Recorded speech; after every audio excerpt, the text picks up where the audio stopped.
बिल्कुल, बिस्मिल्लाह। So today we are going to discuss another important topics. आज हम छोटे छोटे 2 से 3 टॉपिक्स को डिस्कस करेंगे, ठीक है जी। छोटे हैं क्योंकि हमने जो प्रीवियस लेक्चर था ना उसके अंदर ये सारी चीजें हम ऑलरेडी कवर कर चुके हैं, ठीक है। उनसे रिलेटेड जो नई चीजें अगर कुछ होंगी तो वो सारी हम यहाँ पर डिस्कस कर लेंगे, ठीक है। तो सबसे पहला जो हमारा टॉपिक है that is a traumatic aortic rupture. Sir होता क्या है, अगर आप वर्ड के ऊपर ही गौर करो कि ट्यूमा की वजह से जो अयोटा है आपका, वो अयोटा क्या हो जाता है, रप्चर हो जाता है।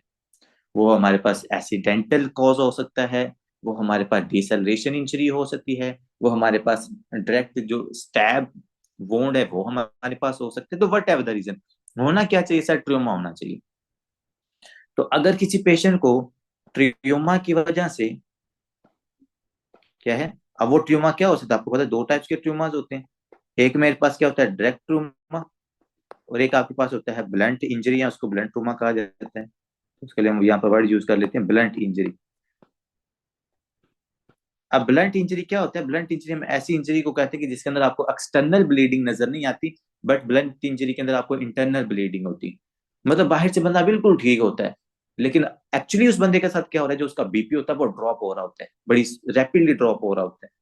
और उसका रैपिडली ड्रॉप होने का रीजन क्या होता है, क्योंकि भाई उसको कोई ना कोई इंटरनल इंजरी हुई है, उसको कोई ब्लंट इंजरी हुई है, जिसकी वजह से इसका बीपी ड्रॉप हो गया, ठीक है। तो यहाँ पर हमारे पास अगर आपका ट्यूमर रप्चर हो रहा है, देखो लेट्स सपोज ये मैंने आपके सामने बनाया हुआ है, ये असेंडिंग अयोटा है, ये हमारे पास पूरी अयोटिक आर्च है, ये हमारे पास है डिसेंडिंग अयोटा। सबसे पहले मुझे कोई स्टूडेंट बता सकता है कि सर इस पूरे अयोटा के अंदर कौन सा ऐसा पॉइंट है जो सबसे वीक हो सकता है, व्हाट डू यू थिंक। इस पूरे अयोटा के अंदर कौन सा ऐसा पॉइंट है जो वीक हो सकता है, what do you think. Auto हमने क्यों वाल के करीब वाला। अयोटिक वॉल के, ऑटो वाल के करीब वाला। अयोटिक वॉल के करीब वाला, वेल एंड गुड हो गया। हाँ जी, किसी और का कोई गैस। डिसेंडिंग अयोटा एक स्टूडेंट ने बताया, एनीवन एल्स। एओर्टिक सर जहाँ से बाइफरकेशन हो रही है ये अपर आर्टरीज और वेन्स की जो तीनों है जो ब्रेन को नेक को सप्लाई करती है, यहाँ से भी हो सकता है। बिल्कुल, जो आप सारे सही कह रहे हो, मतलब किसी ना किसी हद तक ना आप ठीक जा रहे हो, आप बताना चाह रहे हो। लेकिन जो डॉक्टर हनान है उसने एग्जैक्ट वर्ड यूज किए है कि सर जहां पर डक्टस आर्टियोसिस लगा था ना, जहां पर आपके पास डक्टस आर्टियोसिस लगता है, ये वाला जो एरिया बच्चे होता है ना, ये आपका वीकेस्ट एरिया होता है आपके पूरे असेंडिंग अयोटा, मतलब पूरे अयोटा का। ऐसा रीजन क्या होता है, क्योंकि मैंने आपको कई दफा एग्जांपल दी हुई है कि जिस जगह के ऊपर कनेक्शन होता है ना, वो एरिया हमारे पास वीक होता है। और यहाँ पर चूंकि डक्टस आर्टियोसिस था पहले अटैच, और उस डक्टस आर्टियोसिस के अटैच होने की वजह से ये वाला जो आपके पास एरिया होता है ना, बिल्कुल सब क्लेविन आर्टरी से आगे वाला पार्ट, ये आपकी सब क्लेविन आर्टरी है। और इस सब क्लेविन आर्टरी से बिल्कुल आगे वाला पार्ट जहां पर डक्टस आर्टियोसिस आपके पास लगता है, वो यहाँ पर। और इसके बाद क्या लगा होता है हमारे पास, लेगामेंटम आर्टियोसिम लगा होता है यहाँ पर नीचे इधर। तो ये आपका पार्ट होता है वीक। अब इसका स्पेसिफिक नाम है, नाम इसका क्या है सर, आयोटिक इस्थमस हम इसको कहते हैं। तो अगर कहीं पर अगर आप वर्ड को देखो ना कि आयोटिक इस्थमस क्या है, तो आपने देखना है कि सर वो वाला एरिया जहां पर डक्टस आर्टियोसिस अटैच होता है, और ये जो आयोटिक इस्थमस होता है ये हमारा वीकेस्ट पार्ट होता है, आयोटिक एस्थमस। सर इसको हम लिगामेंट आर्टरियोजम भी बोल सकते हैं क्योंकि बर्थ के बाद तो ये लिगामेंट जी बन जी, जाता है ना। बिल्कुल बिल्कुल बिल्कुल, लिगामेंटम आर्टियोसिम, क्योंकि लिगामेंटम आर्टियोसिम तो यहाँ पर अटैच होता है, स्टिल वो अटैच होता है इस तरह ना, इससे अटैच होता है। तो चूंकि हमने डक्टस आर्टियोसिस पढ़ा होता है ना, तो वो ज्यादातर बच्चों को उसका पता होता है, लेकिन बाद में मैंने आपको बताया था ductus arteriosus converted into ligamentum arteriosum. तो यहाँ पर वो लिगामेंटम आर्टियोसिम लगा होता है, ठीक है। तो हम लिगामेंटम आर्टियोसिम भी कह सकते हैं, the okay sir. Attachment of the ligament arteriosum is the weakest part of your aorta, ठीक है। और अगर ये वीकेस्ट पार्ट है तो भाई इसके रप्चर होने का रिस्क ज्यादा होगा या कम होगा सर। एग्जैक्टली exactly, वो जो हमारे पास पार्ट वीक होता है उसके रप्चर होने का चांस भी ज्यादा होता है, ठीक है। अब देखिए यहाँ पर हमने बात की कि सर ट्यूमैटिक अयोटिक रप्चर है, कि मतलब हमारे पास ट्रियोमा की वजह से, या तो अगर देखो आपको ट्रियोमा हो रहा है तो एक्सीडेंट या ट्रूमा की वजह से आपकी कोई भी जो अयोटा का पार्ट है वो रप्चर हो सकता है। ट्रियोमा की वजह से देखो बाहर से आपको एक्सीडेंट हो रहा है, कोई आपका मतलब कि कार एक्सीडेंट हो गया है या किसी बाइक एक्सीडेंट हो गया, तो डायरेक्टली हमारे पास जो थोरेसिस कैविटी है वहां पर आपको इंजरी हुई है या डायरेक्ट आपको ट्रियोमा हुआ है, तो उसे डायरेक्ट ट्रियोमा की वजह से देखो इसका कोई भी पार्ट आपके पास रप्चर हो सकता है, ठीक है। लेकिन जो आपके पास ये ब्लंट इंजरी होती है ना, ब्लंट इंजरी, जो, लेकिन यहाँ पर जो इन्होंने वर्ड यूज किया ना वो है डीसेलरेशन। डीसेलरेशन इंजरी का वर्ड इन्होंने यूज किया। क्या मुझे कोई बता सकता है what is deceleration injury? Anyone, any brilliant student, what is deceleration injury? Deceleration injury क्या होता है, किसी को आइडिया है? कोई मसला नहीं, हम बताते हैं। देखो जी, डीसेलरेशन इंजरी इस तरह की इंजरी होती है, लेट्स सपोज आप जा रहे हो मोटरवे के ऊपर, ठीक है जी, दोस्त की शादी है, you are very happy and you are going at the speed of 140 kilometre per hour, ठीक है, मतलब 140 से 160 की स्पीड से आप जा रहे हो, बड़ी स्पीड के साथ, ठीक है। या चलो ऐसे समझ लो कि भाईजान हमारे पास वहां पर खाना बड़ा जबरदस्त है और वो दावत है भी फ्री है, तो आप बड़ी मतलब फुल स्पीड के साथ जा रहे हो। अब जब आप 140 या 160 की स्पीड के ऊपर जा रहे हो, मतलब फुल स्पीड के साथ, अब जब आपकी स्पीड ज्यादा होती है ना, तो आपकी जो बॉडी के डायनामिक्स होते हैं ना, वो डायनामिक्स भी उस प्रेशर के अकॉर्डिंगली चेंज होते हैं। लेट्स सपोज अगर आपकी ये ब्लड वेसल है ना बच्चे, इस अगर आप हमारे पास बाहर से एयर का प्रेशर पड़ रहा है ना, तो इस एयर के प्रेशर पड़ने की वजह से ये जो आपकी ब्लड वेसल्स है ना, इनके अंदर जो टेंसिटी होती है ना, वो टेंसिटी भी ज्यादा हो जाती है, या जो इलास्टिसिटी होती है वो भी ज्यादा हो जाती है। उसका रीजन क्या होता है? क्योंकि वो जो बाहर वाला प्रेशर होता है ना, वो उसने उसको बर्दाश्त करना होता है। तो इस आहिस्ता आहिस्ता देखो, पहले हम 20 पे जाते हैं, फिर 40 पे, फिर 60 पे, फिर 80 पे, फिर 100 पे, फिर 120 पे, फिर 140 पे, फिर 160 पे। तो आहिस्ता आहिस्ता जब बाहर एक्सटर्नल प्रेशर इंक्रीज हो रहा था ना, तो उसके अकॉर्डिंगली आपकी जो बॉडी की डायनामिक्स है, अगर मैं ब्लड वेसल्स की बात करूं तो उनकी जो वॉल्स हैं, वहां पर जो टेंशन या इलास्टिसिटी होती है वो भी आहिस्ता आहिस्ता इंक्रीज होती रहती है उस प्रेशर को बियर करने के लिए। अब मैंने आपको एग्जांपल दी कि आप 160 की स्पीड के ऊपर जा रहे हो, तो 160 के हिसाब से आपकी बॉडी के ऊपर प्रेशर भी लग रहा है, आपकी ब्लड वेसल्स के ऊपर भी प्रेशर लग रहा है, एक्सटर्नल प्रेशर। और उस एक्सटर्नल प्रेशर को बियर करने के लिए हमारे पास ये देखो, ये ब्लड वेसल और ये उसके ऊपर लग रहा है एक्सटर्नल प्रेशर। और अब इस एक्सटर्नल प्रेशर को बियर करने के लिए क्या कर रहे हैं सर, हमारे पास यहाँ पर इंटरनल प्रेशर भी क्रिएट हो रहा है। ठीक है, आपकी वॉल से प्रेशर क्रिएट हो रहा है, ये ब्लड के जरिए नहीं हो रहा है, आपकी वॉल्स के जरिए ब्लड प्रेशर क्रिएट हो रहा है, प्रेशर क्रिएट हो रहा है। और इसकी वजह से हमारे पास जो ब्लड वेसल्स होती हैं ये क्या रहती हैं, बिल्कुल नॉर्मल रहती हैं। इनके ऊपर कोई भी मतलब कि एक्स्ट्रा प्रेशर नहीं होता, क्योंकि उन्होंने उसके उस प्रेशर के हिसाब से अपने अंदर चेंजेस ले आएंगे, उन्हें अपनी टेंशन को क्या कर लिया, ज्यादा क्रिएट कर ली। ठीक है, लेकिन लेट्स सपोज अगर हम मतलब कि जब हमारी बॉडी के ऊपर भी ज्यादा प्रेशर पड़ रहा हो, तो हम क्या करते हैं, हम अपने चेंजेस ले आते हैं। हमने लेट्स सपोज अपनी आंखों को बंद कर लेते हैं, या उस एयर या प्रेशर वाले एरिया से हम दूर हो जाते हैं। तो ये हमने क्या किया, चेंजेस लाए। इसी तरह आपकी जो बॉडी है, जब आप भाईजान गाड़ी के अंदर बैठे हो, स्टिल आपकी बॉडी के ऊपर प्रेशर लग रहा होता है, और उस प्रेशर के मुताबिक बॉडी में चेंजेस आई होती हैं। अब मैंने आपको क्या बताया कि आप 160 की स्पीड के ऊपर जा रहे हो, उसके हिसाब से आपके पास जो ब्लड वेसल्स की डायनामिक्स है, जो प्रेशर है, वो भी क्या हुआ, उसके हिसाब से चेंज हुआ है। अब हुआ क्या है, डिसेलरेशन का वर्ड क्या हुआ है, कि सामने कोई चीज आ जाती है, और उस सामने गाड़ी की कोई चीज आने की वजह से आप क्या करते हो, 160 से डायरेक्टली आपका जो स्पीड है वो जीरो के ऊपर आ जाती है। तो अब आप 160 से जब जीरो के ऊपर आते, तो आपने क्या किया, डीसेलरेट किया।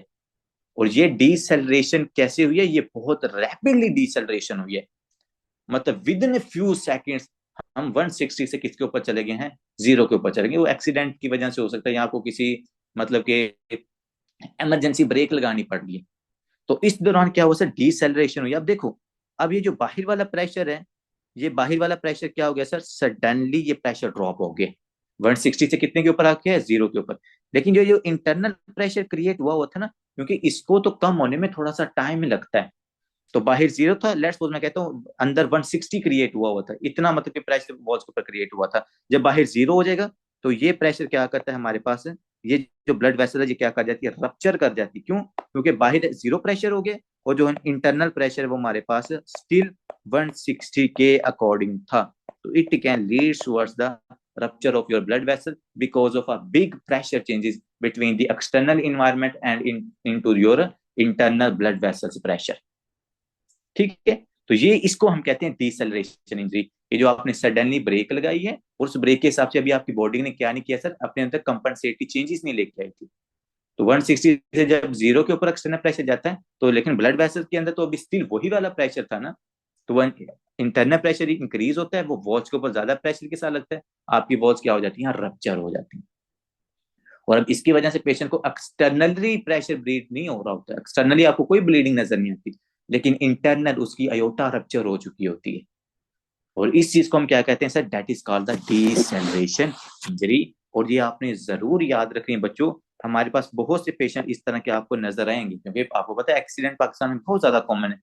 तो ये जो ब्लंट इंजरीज है, एक जो स्प्लेन की ब्लंट इंजरी है और दूसरी जो आयोटा की ब्लंट इंजरी है, ये एटलीस्ट आपने जरूर याद रखनी। ठीक है, नेक्स्ट आते हैं जी, कॉजेज क्या है। कॉजेज मैंने आपको बता दी कि आपका जो आयोटा है वो क्यों रप्चर हो रहा है सर। सबसे पहले तो हमारे पास है ट्यूमा, डायरेक्ट ट्यूमा आपके पास हो सकता है।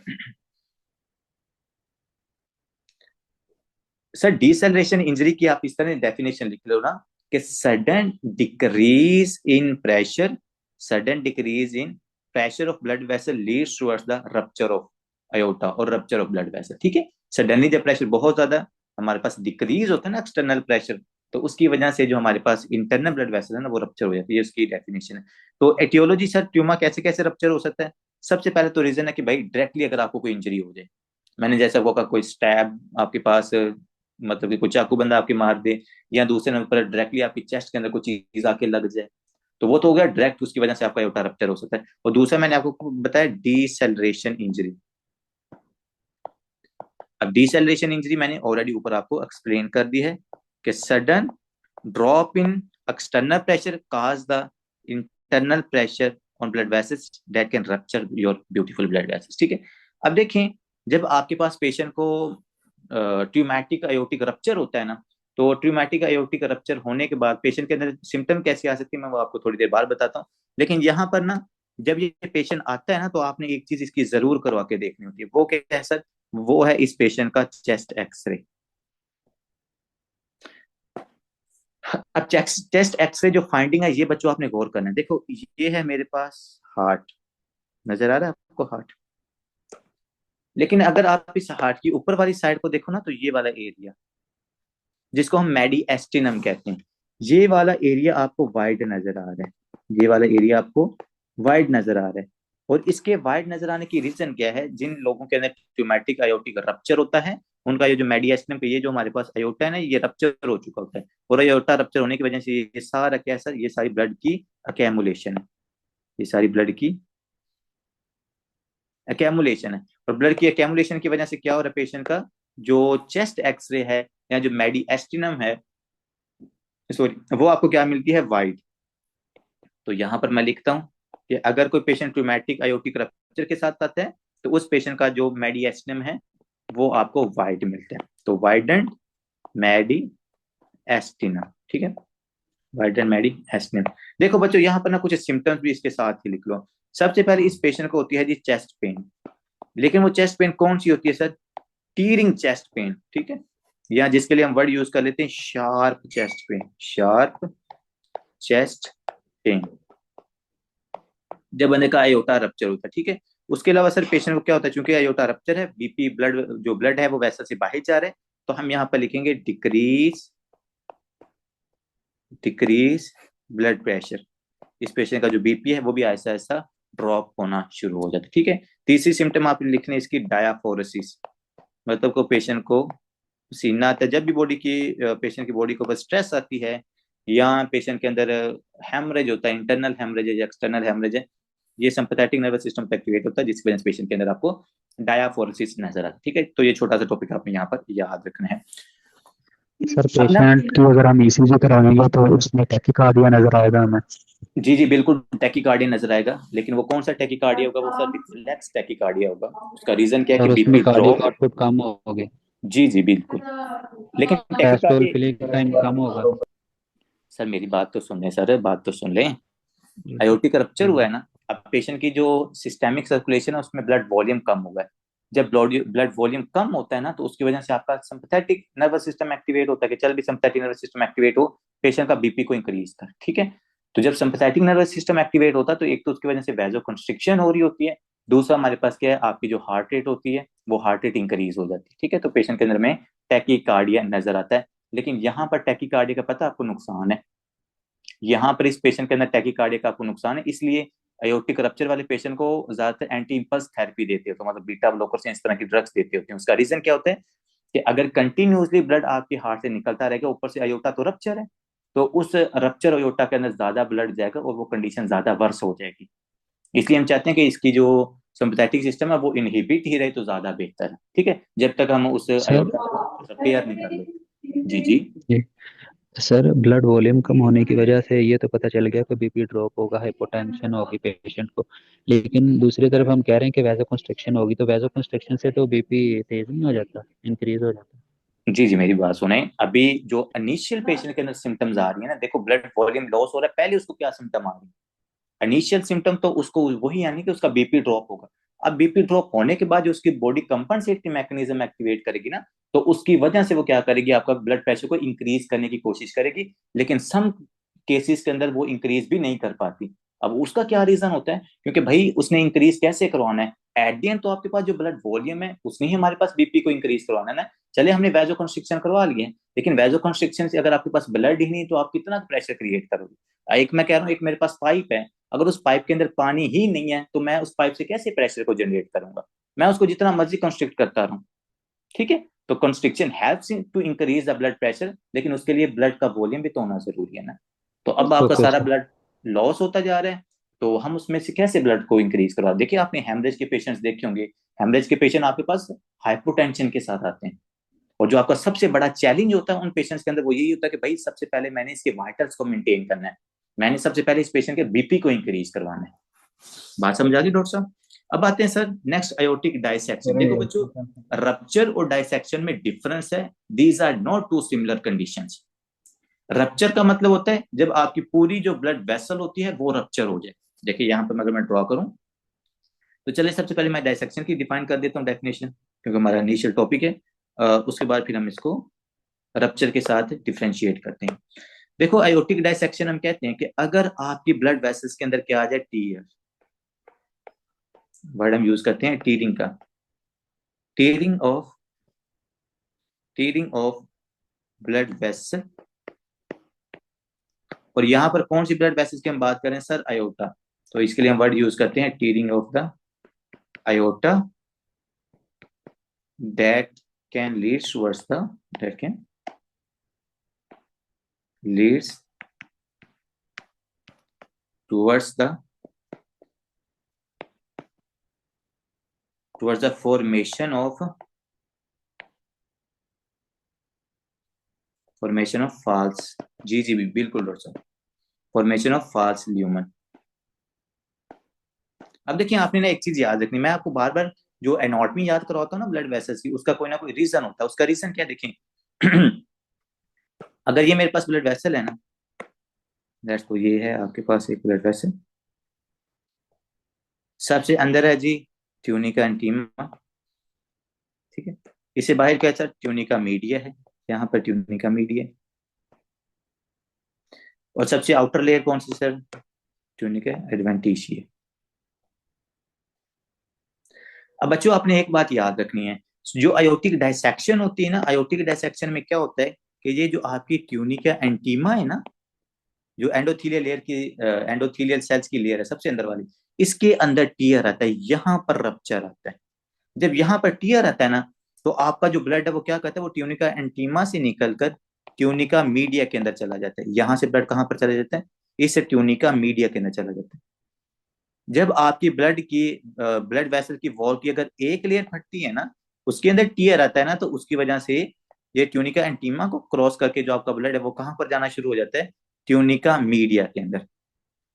अब आपने यहाँ पर नोटिस करना है कि सर इसकी वजह से जो मेरे पास पूरी ब्लड वेसल है ना, वो ब्लड वेसल आपकी रप्चर नहीं हुई, यहाँ पर सिर्फ टीयर आया है। अब इसकी टीयरिंग की वजह से जो ब्लड है वो आपके पास यहाँ से ल्यूमन से निकल के कहां पर जा रहा है सर, ल्यूमन से निकल के ब्लड वेसल की वॉल के अंदर जा रहा है, और वहां पर अंदर जाके इसने क्या बना दिया सर, फाल्स ल्यूमन। देखो एक तो आपका ट्रू ल्यूमन है, ये वाला ल्यूमन है जिसके अंदर ब्लड का फ्लो होता है, लेकिन एक हमारे पास टीयरिंग की वजह से दूसरा ल्यूमन क्रिएट हो गया, जिसके हम कौन सा वर्ड यूज करें सर, फाल्स ल्यूमन का वर्ड यूज करें। ये होता है डाइसेक्शन।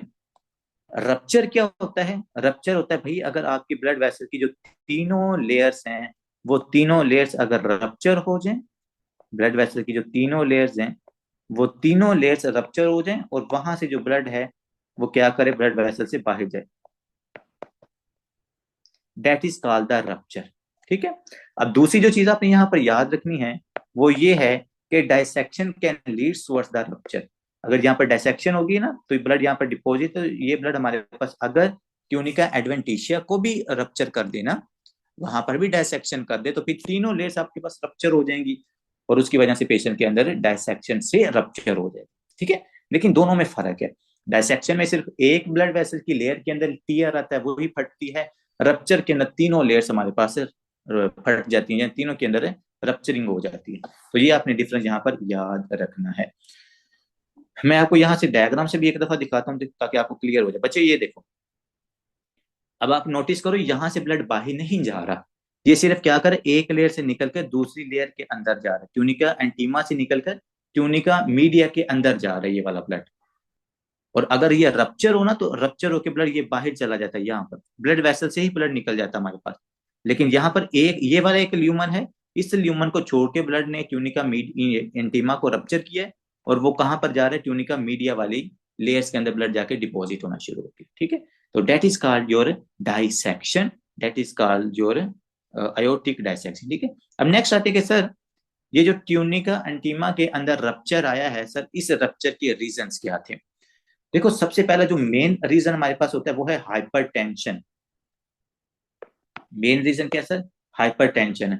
देखो अगर एक पेशेंट का ब्लड प्रेशर इंक्रीज है तो उसकी जो ब्लड वेसल की वॉल्स हैं वहां पर ज्यादा प्रेशर लगेगा, वहां पर ज्यादा टेंशन क्रिएट होगी। तो जब वहां पर ज्यादा टेंशन क्रिएट होगी तो उसकी ट्यूनिका एंटीमा का रप्चर होने का या डायसेक्ट होने का चांस होता है। जब वो डायसेक्ट हो जाती है तो हम उसको क्या कहते हैं सर, अयोर्टिक डायसेक्शन। तो जो पहला रिस्क फैक्टर होता है वो क्या है हमारे पास, हाइपरटेंशन। और मैंने आपको कितनी दफा बताया हुआ है, हाइपरटेंशन होगी या डायबिटीज मेलाइटस हो गया, ये डिजीजेस इतनी खतरनाक नहीं है जितनी खतरनाक इनकी क्या है, कॉम्प्लिकेशंस है। हाइपरटेंशन की क्या कॉम्प्लिकेशन है सर, लेट्स सपोज यहाँ पर इसकी कॉम्प्लिकेशन बन रही है कि ये आपके पास आयोटिक डाइसेक्शन करवा सकती है। और इवन दो ये haemorrhage, internal haemorrhage, even though ये आयोटिक रप्चर भी आपके पास हो सकता है हाइपरटेंशन के अंदर। ठीक है, दूसरी बात आपने याद रखनी है कि सर ये मेरे पास ब्लड वेसल अगर वीक है तो उसकी वजह से भी डायसेक्शन हो सकती है। और वो वीक किस डिजीज के अंदर होती है सर, मार्फन सिंड्रोम के अंदर। मार्फन सिंड्रोम के अंदर क्या होता है सर, हमारी जो ब्लड वेसल्स होती हैं वो ब्लड वेसल आपके पास वीक होती हैं, तो ये मार्फन सिंड्रोम आ गया। मार्फन सिंड्रोम की वजह से ब्लड ब्लड वेसल्स की जो वॉल्स होती हैं वो क्या होती हैं, वो वीक होती हैं, वॉल वीक। और जब वो वीक होती हैं तो उनके अंदर डायसेक्शन का या जो रप्चर का चांस होता है बिल्कुल बिल्कुल वो क्या हो जाता है, इंक्रीज हो जाता है। तो मैंने आपको बताई भी थी, जो हमारा कुलीग उस दिन जिसकी डेथ हुई है उसको मार्फन सिंड्रोम था, और मार्फन सिंड्रोम के बाद उस बंदे में आयोटिक डायसेक्शन हुई है, और आयोटिक डायसेक्शन के बाद उस पेशेंट के अंदर कार्डिक टेम्पोनेट हुआ है, या जिसको हम पेरिकार्डियल अफ्यूजन भी कहते हैं। और उस अफ्यूजन की वजह से उस पेशेंट के अंदर हार्ट ब्लॉक हुआ है, लेट्स पूरा जो राइट हार्ट था वो उसके ऊपर कंप्रेशन आई है, उस पेशेंट की वीनस रिटर्न जीरो हो गई है, कार्डिक आउटपुट उसकी सडनली ड्रॉप हुई है और उस बंदे की डेथ हुई। ठीक है, ये चीज आपने यहाँ पर याद रखनी है। नेक्स्ट सर, इसके अलावा कोई और रीजन भी हो सकता है, तो हमने कल भी पढ़ा था, वो है टर्नर सिंड्रोम। कि जो सर टर्नर सिंड्रोम वाली फीमेल्स होती हैं, जो यंग गर्ल्स होती हैं, उनकी भी जो ब्लड वेसल्स होती हैं वो वीक होती हैं, and that is a genetic reason. और उसके अलावा हमने कहा था उनमें हॉर्सशू किडनी होती है, क्वार्टेशन ऑफ आयोटा होती है, और एक जो चीज है वो है आयोटिक डायसेक्शन का भी रिस्क उनके अंदर इंक्रीज होता है। ठीक है सर, इसके अलावा भी कुछ रिस्क फैक्टर्स होते हैं, so the answer is the yes. Smoking की वजह से आपकी ब्लड वेसल्स वीक होती हैं बच्चों। उसके अलावा अगर कोई पेशेंट अल्कोहलिक है तो अल्कोहलिक पेशेंट्स की भी ब्लड वेसल्स क्या होती हैं, उनकी लायबिलिटी कम होती है, वो ज्यादा वीक हो जाती हैं, और अगर वो वीक होंगी तो उनके अंदर आयोटिक डायसेक्शन और आयोटिक रप्चर का जो रिस्क होता है वो इंक्रीज हो जाता है। ठीक है जी, बिल्कुल जी, एजिंग की वजह से भी हो सकता है। ठीक है, तो यहाँ पर अगर आपने एजिंग लिखना है, लेकिन ageing non modifiable risk factor है इसलिए हम इसको ज्यादातर लिखते नहीं होते। तो अगर आपने लिखना है तो वो भी आप लिख लो यहाँ पर, एजिंग की वजह से भी हमारे पास पेशेंट में आयोटिक डायसेक्शन होने का रिस्क ज्यादा होता है। अब आपने यहाँ पर जी जी वो तंबाकू अल्कोहल वो स्मोकिंग वो सारी कुछ उसी में आ जाता है। आयोटिक डायसेक्शन में आप ये जो आपको सामने चीज नजर आ रही है, जो मैंने आपको उस दिन एमसीक्यूज भी दिया था, यहाँ पर आपको क्या चीज नजर आ रही है सर, ये जो मुझे सामने मतलब कि ये जो सीटी स्कैन दिया हुआ है, यहाँ पर अगर आप देखो तो आपको दो ल्यूमन्स नजर आ रहे हैं। एक ये है आपका ट्रू ल्यूमन, जहां पर ये हमारे पास असेंडिंग अयोटा है, असेंडिंग अयोटा का ये ट्रू ल्यूमन है। और उसके बाद इसका रप्चर हुआ तो ये जो आपको नजर आ रहा है ना साइड की तरफ, ये इसका फॉल्स ल्यूमन है। ये वाला क्या है, फॉल्स ल्यूमन। तो अगर आपको किसी भी ब्लड वेसल्स के अंदर दो ल्यूमन नजर आ रहे हैं, जैसे यहाँ पर भी है, अगर आप नोटिस करो तो यहाँ पर भी आपको दो ल्यूमन्स नजर आ रहे हैं, तो इसका मतलब है कि सर वहां पर आयोटिक रप्चर नहीं हुआ होगा, वहां पर आयोटिक डायसेक्शन हुई होगी। ठीक है, अगर रप्चर हो जाए तो फिर हमारे पास आपको एक इस तरह का ल्यूमन नजर आता है, और दूसरी साइड में तरफ वो आपको रप्चर होता हुआ नजर आता है। ठीक है, तो ये चीज आपने याद सर ये रखनी है। ब्लू एरो क्या शो कर रहा है? कौन से वाला है वो? ये ब्लू एरो नीचे वाला। ये ब्लू एरो भी ब्रदर हमारे पास ये डायसेक्शन को शो कर, अगर आप नोटिस करो ना, तो ये आपको क्या बता रहा है कि सर ये ट्रू ल्यूमन है, और ये अगर आप नोट, डिसेंडिंग ऑटा में होगी सर ये? ये आगे वाला असेंडिंग अयोटा, ये पीछे वाला डिसेंडिंग अयोटा है हमारे पास। ठीक है, तो जो ओके। डायसेक्शन है वो किसी में भी हो सकती है, मैं आगे जाकर आपको इसकी टाइप भी बताता हूँ। ठीक है, वो हमने कहा था कि सर मोस्ट कॉमनली कौन सी लोकेशन होती है, जो हमने ऊपर रप्चर की बात की थी, तो रप्चर के अंदर या जो ब्लंट इंजरी होती है उस केस के अंदर जो रप्चर आपको ज्यादा होता है वो आयोटिक इस्थमस के अंदर होता है, जो ज्यादातर आपको डिसल्वेशन इंजरी की वजह से होता है। लेकिन ये जो आयोटिक डायसेक्शन है ये हमारे जो पूरा आपका आयोटा है इसके किसी पार्ट के अंदर भी हो सकती है, वो ये आयोटिक एस्मस के अंदर ये भी ज्यादा हो सकती है। ठीक है, लेकिन चूंकि ये पेशेंट के अंदर जो रिस्क फैक्टर होता है वो इसका हाइपरटेंशन भी होता है, और हाइपरटेंशन वाले पेशेंट्स के अंदर हमें आपको पता है ज्यादातर असेंडिंग अयोटा के अंदर प्रॉब्लम्स आती हैं। तो अयोटिक डायसेक्शन वाले पेशेंट में असेंडिंग अयोटा भी इन्वॉल्व हो सकता है, डिसेंडिंग अयोटा भी इन्वॉल्व हो सकता है। ठीक है जी, लेकिन ज्यादातर हमने कहा था कि कौन सा पार्ट इन्वॉल्व हो सकता है, अगर पेशेंट को ब्लंट इंजरी होती है तो वो जो उसका वीक पार्ट होता है, और वो वीक पार्ट कौन सा था, वो अयोटिक इस्मस था। ठीक है, और अगर आपको ये एमआरआई या सीटी स्कैन के ऊपर दो ल्यूमर्स नजर आएंगे, इसका मतलब है one is the true lumen and the other one is the false lumen, and this is the patient of the aortic dissection. ठीक है, नेक्स्ट आते हैं कि सर इस पेशेंट के अंदर हमें कौन सी सिम्टम्स नजर आ सकती हैं। ठीक है जी, तो सर सबसे पहले तो सिम्टम है भाईजान इसको जो सीवियर चेस्ट पेन होती है, यहां पर हम लिखेंगे sir sudden severe chest pain that radiates towards back. अब ये इस चेस्ट पेन की सबसे बड़ी स्पेसिफिसिटी है, क्योंकि हमने कहा था कि सर अगर एमआई की वजह से चेस्ट पेन होगी तो वो आपके नेक की तरफ या लेफ्ट आर्म की तरफ रेडिएट करती होती है, अगर वो आपको अयोटिक डायसेक्शन की वजह से होगी ना, वो चेस्ट पेन एंटीरियर चेस्ट में होगी और वो बैक की तरफ आपको रेडिएट होती हुई नजर आएगी। और बैक की तरफ क्यों रेडिएट हो रही है, क्योंकि भाई आपका जो ब्लड है वो ब्लड वेसल से बाहर आके फॉल्स ल्यूमन में जा रहा है, और फॉल्स ल्यूमन की वजह से हमारे जो ब्लड की लोकेशन है वो बैक साइड की तरफ आ रही है, पीछे सब स्कैपुलर वाला जो रीजन होता है, तो आपको फील होता है कि भैया ये जो पेन है ये चेस्ट कैविटी से स्टार्ट होके ये बैक साइड की तरफ जा रही है हमारे पास। ठीक है, तो ये चीज आपने सर एक स्पेसिफिक क्वेश्चन है। सिम्टम। जी जी। सर ये जो ऑटा ऑटा होता है, सैंडिंग का ऑटा, ये जो होता है, जो बेस होती है हार्ट की, और एक्सरे हम्म में भी ये बेस ही शो कर रहा है हार्ट की, और बेस हम्म। की पेन तो कैरोटिड वाली नेक वाली साइड पे पल्स हमें मिलेगी, तो ये बैक पे क्यों रेडिएट हो रही है?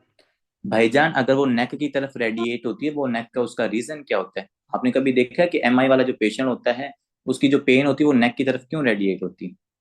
क्योंकि वो ऑक्सीजनेटेड ब्लड भी ऊपर जाना होता है ना, सब नहीं क्लेवियन डॉक्टर और वो साहब, नहीं कैरोटिड नहीं कैरोटिड। डॉक्टर साहब, ऐसा नहीं होता। आपकी नर्व्स की इनर्वेशन होती है, जिस तरफ आपकी जो वो फ्रेनिक नर्व होती है ना, फ्रेनिक नर्व, असल में एमआई वाले पेशेंट के अंदर जो उसकी वो फ्रेनिक नर्व होती है ना, वो फ्रेनिक नर्व हमारे पास क्या हो जाती है, ट्रिगर हो जाती है या वो एक्टिवेट हो जाती है। और जो वो फ्रेनिक नर्व है भाईजान वो आपके पीछे C2 C3 और C4 की तरफ उसकी एलिवेशन होती है।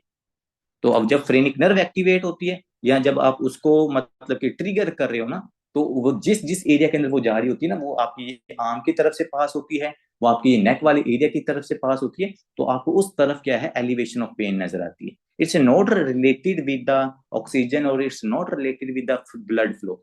अगर वो ब्लड फ्लो के साथ ओके सर। रिलेट हो रही है तो हमारे पास यहाँ पर फ्लो के साथ रिलेट होती है, क्योंकि यहाँ पर जो ब्लड है वो अयोटा से बाहर जा रहा है। एमआई वाले पेशेंट में तो अयोटा से बाहर ब्लड नहीं जाता।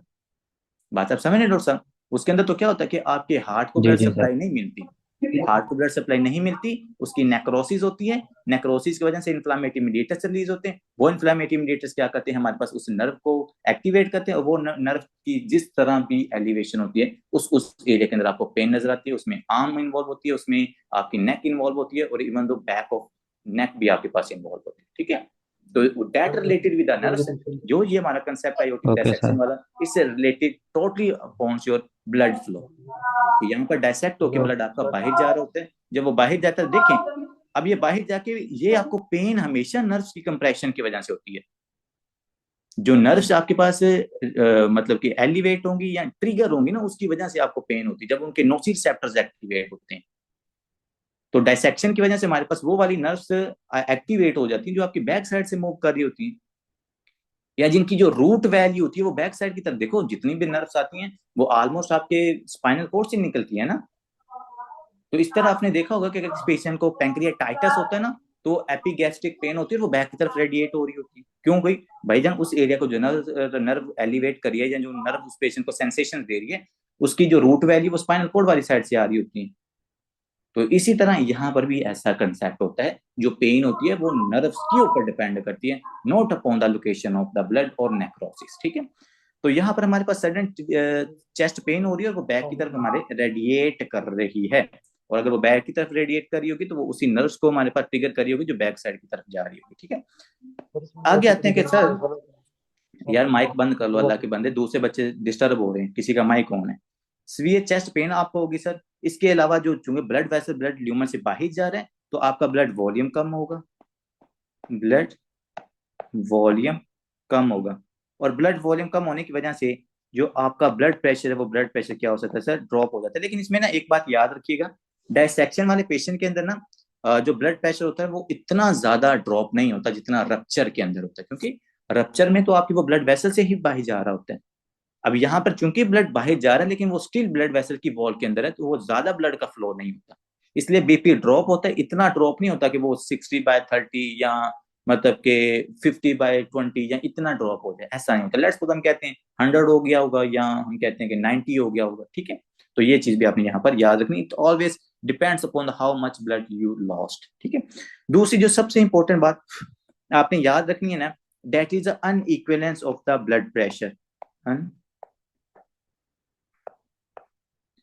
unequivalence of blood pressure between arms, कि आपको जो दोनों बाजू है ना, वहां पर आपको ब्लड प्रेशर ना मतलब कि चेंज मिलेगा। जो मैंने आपको उस दिन भी कंसेप्ट बताया था ना, कि अगर आपको ब्लड प्रेशर 20 से ज्यादा का डिफरेंस नजर आता है, it means that is a significance difference. तो उस डिफरेंस को फिर आपने याद रखना। अक्सर तो वो स्टूडेंट कहते हैं कि सर 5 साल का डिफरेंस आ रहा है, तो देखिए 5 साल का डिफरेंस को ज्यादा सिग्निफिकेंट नहीं होता। 20 से ज्यादा अगर डिफरेंट हो ना दोनों आर्म्स के अंदर या दोनों अपर और लोअर लिम्स के दरमियान में, तो डेट इज सिग्निफिकेंस, उसकी कोई ना कोई रीजन होती है। अब देखिए ब्लड प्रेशर जो आपकी आर्म्स के अंदर है वो डिफरेंट क्यों होता है, ठीक है। अब एक चीज है मेरे पास, इसको मैं कहता हूँ ब्रैकियोस्फेलिक आर्टरी, ठीक है।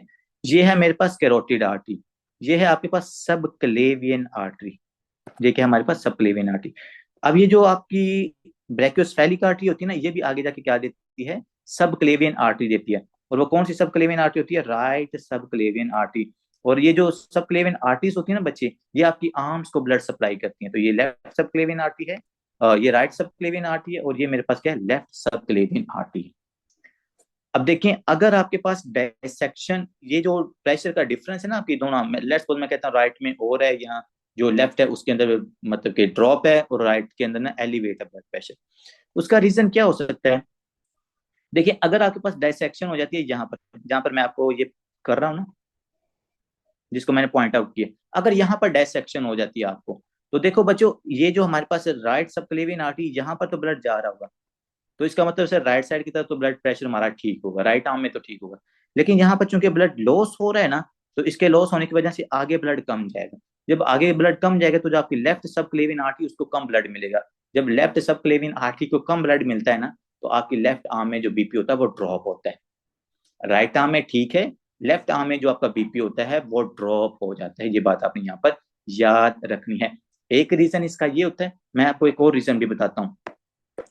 दूसरा रीजन आपने नोटिस करना है, अगर किसी पेशेंट की डिसेंडिंग अयोटा के अंदर डायसेक्शन होती है ना, जैसे यहाँ पर लिखा हुआ है, अगर ये बच्चों डायसेक्शन होगी ना, तो इस डायसेक्शन की वजह से इस पेशेंट की ये जो सबक्लेवियन आर्टरी है ना, ये कंप्रेस होती है, ये यहां से कंप्रेस होगी। और डिसेंडिंग डायसेक्शन, डिसेंडिंग अयोटा की डायसेक्शन की वजह से जब लेफ्ट सबक्लेवियन आर्टरी आपकी कंप्रेस होगी ना, तो स्टिल इसके अंदर क्या आ जाएगा, कम ब्लड जाएगा। जब इसके अंदर स्टिल ब्लड कम जाएगा, इससे भी आपकी जो लेफ्ट आर्म का बीपी होगा वो ड्रॉप होगा, राइट आर्म का बीपी आपका मतलब ठीक होगा। ठीक है। हाँ, अगर पेशेंट के अंदर असेंडिंग अयोटा में यहां पर डायसेक्शन हो जाती है ना, तो फिर आपकी राइट आर्म और लेफ्ट आर्म दोनों के अंदर जो ब्लड प्रेशर होगा वो डिक्रीज होगा। ठीक है। तो ये चीज आपने याद रखनी है। जो दोनों आर्म्स का ब्लड प्रेशर वो डिपेंड करता है कि किस एरिया के अंदर डायसेक्शन आपको नजर आ रही है। ठीक है।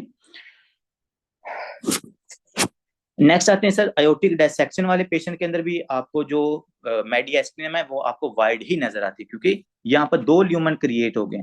ये आपका ट्रू ल्यूमन है और ये आपका फाल्स ल्यूमन है। तो चूंकि यहाँ पर सर दो ल्यूमन्स क्रिएट हो जाते हैं, तो इसलिए इस पेशेंट के अंदर हमें भी क्या नजर आती है, वाइड मेडिएस्टिनम आपको यहाँ पर भी नजर आएगी। ठीक है। उसका रीजन क्या सर, यहाँ पर दो ल्यूमस बनते हैं और दो ल्यूमस की वजह से वाइडेंड मेडिएस्टिनम आपको इस पेशेंट में भी नजर आती है। वाइडेंड मेडिएस्टिनम, तीन। ठीक है। ठीक। और वाइडेंड मेडिएस्टिनम यहाँ पर आपको क्यों नजर आ रही है, द रीजन इज दैट, क्या कह रहे हैं जी सर, ऐसा हो सकता है कि केस में कि राइट आर्म कम हो, लेफ्ट आर्म में नॉर्मल हो। या राइट आर्म में नहीं, ऐसा केस पॉसिबल नहीं हो सकता, क्योंकि देखो हमने देखनी है लोकेशन ऑफ डायसेक्शन। और लोकेशन ऑफ डायसेक्शन अगर वो आपके पास मतलब कि असेंडिंग अयोटा में आप डायसेक्शन करते हो तो दोनों में डिक्रीज नजर आएगा। अगर ब्रैकियोस्फेलिक में आप करते हो तो उसकी वजह से ब्रैकियोस्फेलिक से पीछे वाले तो ब्लड ठीक ही जा रहे हैं ना, तो मतलब राइट आर्म में तो ब्लड ठीक होगा, लेफ्ट आर्म में प्रॉब्लम होगी। अगर डिसेंडिंग अयोटा में भी डायसेक्शन होती है फिर भी लेफ्ट आर्म आपकी इन्वॉल्व होती है। तो इसी तरह जितने भी आप क्लिनिकल सिनेरियो देखोगे ना, सबके अंदर अयोटिक डायसेक्शन वाले जो सिनेरियो होंगे ना, वो उन्होंने राइट आर्म का ब्लड प्रेशर ठीक लिखा होगा, लेफ्ट आर्म के ब्लड प्रेशर को वो ड्रॉप करते होते हैं। और उसकी रीजन आपको मैंने बता दी। ठीक है। वाइडेंड मेडिएस्टिनम है सर यहाँ पर, और वाइडेंड मेडिएस्टिनम के मैंने आपको रीजन बता दिया। क्या रीजन सर, एक तो इस पेशेंट का ल्यूमन है, मतलब एक ट्रू ल्यूमन है, और दूसरा जो हमारे पास यहाँ पर फाल्स ल्यूमन बनता है ना, उस फाल्स ल्यूमन की फॉर्मेशन की वजह से जो मेडिएस्टिनम है वो मुझे वाइड नजर आती है। ठीक है जी। तो ये चीज आप यहाँ पर याद रखनी है। नेक्स्ट बात करते हैं कि सर डायसेक्शन की वजह से पेशेंट में क्या क्या कॉम्प्लिकेशन आ सकती हैं, तो दैट इज वेरी इंपॉर्टेंट। बच्चों अगर डायसेक्शन ज्यादा देर तक रहती है तो जाहिर बात है कि पेशेंट का ब्लड लॉस हो रहा है। जब उसका ब्लड लॉस होगा तो उसकी सिस्टेमिक सर्कुलेशन के अंदर ऑक्सीजनेटेड ब्लड की डेफिशिएंसी होगी। अगर पेशेंट की सिस्टेमिक सर्कुलेशन में, सिस्टेमिक सर्कुलेशन के अंदर उसका जो ब्लड वॉल्यूम है, वो ब्लड वॉल्यूम क्या हो गया सर, ब्लड वॉल्यूम कम हो जाएगा। और अगर सिस्टेमिक सर्कुलेशन में ब्लड वॉल्यूम कम हो जाएगा तो आपकी बॉडी के जो डिफरेंट ऑर्गन्स हैं, डिफरेंट ऑर्गन्स, डिफरेंट ऑर्गन्स को जो ब्लड सप्लाई मिलेगी वो क्या मिलेगी सर, डिफरेंट ऑर्गन्स को ब्लड सप्लाई कम मिलेगी। जब उनको ब्लड सप्लाई कम मिलेगी तो उनके अंदर आपको अस्कीमिया नजर आता है। तो आप मुझे बता सकते हो सबसे पहले कौन से ऑर्गन्स के अंदर आपको स्कीमिया नजर आएगा। डॉक्टर साहब यहाँ पर साइनोसिस नहीं होगी, यहाँ पर पेशेंट की कौन सी कार्बन डाइऑक्साइड मिक्स हो रही है, यहाँ पर ऑक्सीजनेटिव ब्लड कम हो रहा है। तो यहाँ पर सबसे पहले कौन से ऑर्गन आपको लगता है इस पेशेंट के इफेक्टेड होंगे, आर्म्स इफेक्टेड होंगी, ब्रेन, जी जी। देखो जो आपके पास जैसे आपका ब्रेन हो गया, आपकी आईज होगी, आपकी किडनी होगी, ये सबसे ज्यादा सेंसिटिव होते हैं ब्लड के लिए। अगर किसी पेशेंट को स्कीमिया होता है ना, तो जो सबसे पहले इफेक्ट उसका होता है वो उसका ब्रेन और किडनी इफेक्ट होती है, because they are very sensitive to the oxygenated blood. तो यहाँ पर मैं आपने लिखना है कि सर इस पेशेंट में जो सबसे पहली मैनिफेस्टेशन से रिलेटेड आपको नजर आ सकती हैं वो है हमारा एक तो ब्रेन और दूसरा हमारे पास किडनीज। किडनीज आपको पता है उसी टाइम अग्रेसिव हो जाती हैं, फिर वो डिफरेंट मैकेनिज्म्स को भी एक्टिवेट कर देती हैं। ठीक है। दूसरे नंबर पर आते हैं यहाँ पर आपको पता है अगर आपकी बॉडी में स्कीमिया होता है तो स्कीमिया की वजह से वैजो कंस्ट्रिक्शन होगी या वैजो डायलेशन होगी। जी जी, मेजेंटेरिक स्कीमिया भी हो सकता है। लेकिन मेसेंटेरिक इस्कीमिया में वो एनास्टमोसिस ज्यादा होते हैं ना, तो वो हमें थोड़ा सा, अगर ज्यादा ब्लड लॉस हो ना तो फिर नजर आता है, और इसके लिए थोड़ी सी हिस्ट्री क्रॉनिक होनी चाहिए, ज्यादा देर तक ब्लड की सिस्टेमिक सर्कुलेशन में कम होना चाहिए। हाँ जी, यहाँ पर आपकी ब्लड सर्कुलेशन में स्कीमिया हो रहा है। अब स्कीमिया की वजह से आपकी पूरी बॉडी कैसे रिस्पॉन्स करती है लंग्स को छोड़ के? Vasodilation. Vasodilation, very good doctor Siraj. Doctor Siraj कह रहे हैं कि सर, अगर मेरी बॉडी में मतलब कि ब्लड ऑक्सीजनेटिव ब्लड प्रेशर कम हो जाए तो वो कैसे रिस्पॉन्स करती है? वैसोडाइलेशन के जरिए। अब डॉक्टर किसी ने क्वेश्चन किया था कि सर यहाँ पर ब्लड प्रेशर इंक्रीज क्यों नहीं होगा, ब्लड हमारे पास ब्लड वॉल्यूम तो लॉस हो रहा है। तो सर यहाँ पर देख लें आप खुद ही, एक तो ब्लड वॉल्यूम भी आपके कम हो रहा है, दूसरी जो आपकी बॉडी रिस्पॉन्स, पहला जो रिस्पॉन्स करती है वो वैसोडाइलेशन होती है, कि वो कहती है भाई डायलेट कर, हमें ज्यादा ब्लड दे। तो वो वैसोडाइलेशन की वजह से मजीद क्या होगा, देखो वैसोडाइलेशन की वजह से मजीद क्या होगा सर, एरिया आपके पास ज्यादा हो रहा है और इस पेशेंट का प्रेशर और ज्यादा कम हो जाता है। इसलिए मैं आपका कह रहा हूँ, जो इनिशियल मैनिफेस्टेशन होती है वो पेशेंट का बीपी ड्रॉप ही होती है। आगे आते हैं सर, एक तो हमारे पास डिफरेंट ऑर्गन्स की स्कीमिया हो सकता है, या दूसरे नंबर हमारे पास क्या उस पेशेंट में कॉम्प्लिकेशन हो सकती है आयोटिक डायसेक्शन की वजह से, that is the aortic rupture. Aortic rupture चूंकि डायसेक्शन है, और डायसेक्शन के बाद अगर पेशेंट का मतलब कि चूंकि ब्लड वेसल एक तो वो क्रॉस कर गया, उसके बाद ट्यूनिका एडवेंटिशिया रह गया, अगर वो रप्चर हो जाएगी तो पेशेंट के अंदर आयोटिक रप्चर नजर आएगा। और आयोटिक रप्चर की वजह से हमारे पास क्या होता है sir, sudden excess, sudden excess blood loss, suddenly उसका ब्लड लॉस क्या हो जाता है, वो बहुत ज्यादा होते हैं। इसलिए तो कहते हैं ना कि जैसे वो उसको मतलब कोई सिटी, जैसे मेरी यहाँ पर पत्तों की सिटी है, तो यहाँ से लाहौर जाते जाते अक्सर हम सुनते हैं कि भाई रास्ते में डेथ होगी उस बंदे की। तो वो रास्ते में इसी तरह डेथ होगी कि अगर उसको आयोटिक रप्चर होता है, तो जाते जाते रास्ते के अंदर उसका बीपी इतना ज्यादा ड्रॉप हो गया था कि उस पेशेंट की क्या हो जाती है हमारे पास, डेथ हो जाती। ठीक है, तो आयोटिक डायसेक्शन, उस दिन किसी क्वेश्चन भी किसी स्टूडेंट ने पूछा था कि सर आयोटिक डायसेक्शन की वजह से क्या पेशेंट की डेथ हो सकती है? So the answer is yes, अगर आयोटिक डायसेक्शन की वजह से आयोटिक रप्चर हो जाए पेशेंट को। ठीक है, अब आगे आते हैं कि sir there are different types of the aortic dissection depending upon the location of dissection. ठीक है जी, तो जो सबसे पहली हमारे पास टाइप आती है इसको हम कहते हैं स्टैनफोर्ड टाइप ए, या इसको मतलब कि असेंडिंग आयोटिक डायसेक्शन भी कहते हैं। पहली टाइप कौन सी है sir? Stanford type A, Stanford type A, Stanford type A aortic dissection, aortic dissection. अब देखें जी, इसको मैं कॉम्प्लिकेट नहीं करता, हालांकि मैं इसको इस वाली टाइप को हम काफी ज्यादा इन चीजों को कॉम्प्लिकेट कर सकते हैं, लेकिन नहीं करना क्योंकि हमें जरूरत नहीं है। एनआरई के अंदर ना इतना ज्यादा को नहीं पूछा जाता। जो सिंपल टाइप्स हैं जो आपकी मेडिसिन की बुक्स ने भी लिखी हैं वो यही है। एक हमारे पास स्टैनफोर्ड टाइप ए होती है आयोटिक डायसेक्शन, और एक हमारे पास होती है Stanford type B aortic dissection. ठीक है, Stanford type A aortic dissection sir कौन सी होती है? अगर आपके असेंडिंग आयोटा, क्या मैं बात कर रहा हूं, अगर असेंडिंग अयोटा के अंदर डायसेक्शन होगी, असेंडिंग अयोटा, असेंडिंग अयोटा के अंदर अगर आपको डायसेक्शन होगी तो उसको हम स्टैनफोर्ड ए अयोटिक डायसेक्शन कहते होते हैं। ठीक है, और अगर आपके पास असेंडिंग अयोटा में डायसेक्शन होगी ना तो इसकी दो बड़ी खतरनाक कॉम्प्लिकेशंस हैं। एक इसकी कॉम्प्लिकेशन है सर अयोटिक रिगर्गिटेशन, ये इसकी कॉम्प्लिकेशन है अयोटिक रिगर्गिटेशन। आपके स्टैनफोर्ड टाइप ए की कॉम्प्लिकेशन एक आयोटिक डायसेक्शन है, and the other one complication is the cardiac tamponade, जो मैं आपको आगे बता भी रहा था, कार्डिक